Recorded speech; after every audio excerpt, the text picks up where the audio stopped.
तत्व, देखिए तत्व क्या होते हैं, तत्व को अंग्रेजी में हम लोग क्या कहते हैं, एलिमेंट कहते हैं। क्या कहते हैं, एलिमेंट कहते हैं। अब तत्व होते क्या हैं?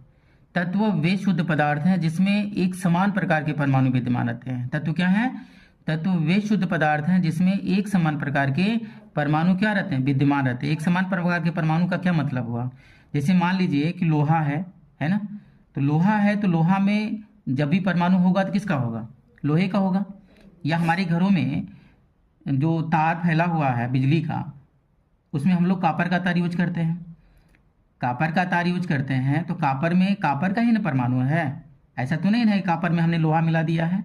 और जितने भी परमाणु होंगे वो सभी परमाणु क्या होंगे, एक समान प्रकार के होंगे। इसमें कोई बड़ा छोटा नहीं होता है। ठीक है। अब देखना है कि परमाणु जो है, परमाणु के मुख्य रूप से कितने भाग होते हैं। परमाणु के मुख्य रूप से दो भाग होते हैं। एक उसका नाभिक होता है यानी न्यूक्लियस होता है, जो क्या होता है, धन आवेशित होता है, इस पे धन चार्ज होता है, धन आवेश होता है।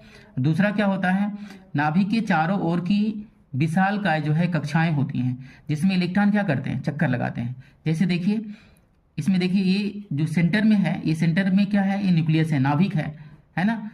और ये नाभिक क्या है, धन आवेशित है। नाभिक क्या है, धन आवेशित है। अब इस नाभिक में न्यूट्रॉन और प्रोटॉन रहते हैं। परमाणु के अस्थायी कण के रूप में इलेक्ट्रॉन आता है ना। परमाणु के अस्थायी कण के रूप में कौन है, इलेक्ट्रॉन है, प्रोटॉन है और क्या है, न्यूट्रॉन है।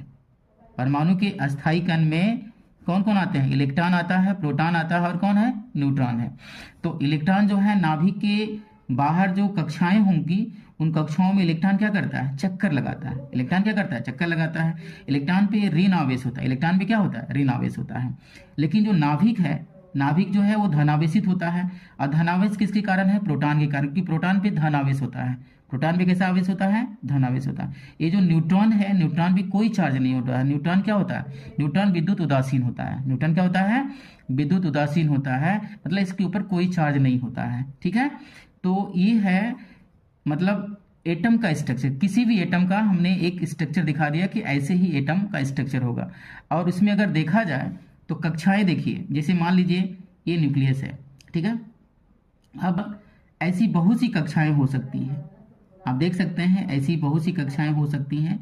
इन कक्षाओं को हम लोग जो है KLMN के नाम से जानते हैं, KLMN के नाम से जानते हैं, या हम लोग 1 2 है ना 3 4 के नाम से जानते हैं। ठीक है। अब ये जो K वाली कक्षा है, इसमें अधिकतम 2 इलेक्ट्रॉन होता है ना। L में अधिकतम 8 होता है, M में अधिकतम 18 होता है, N में क्या होता है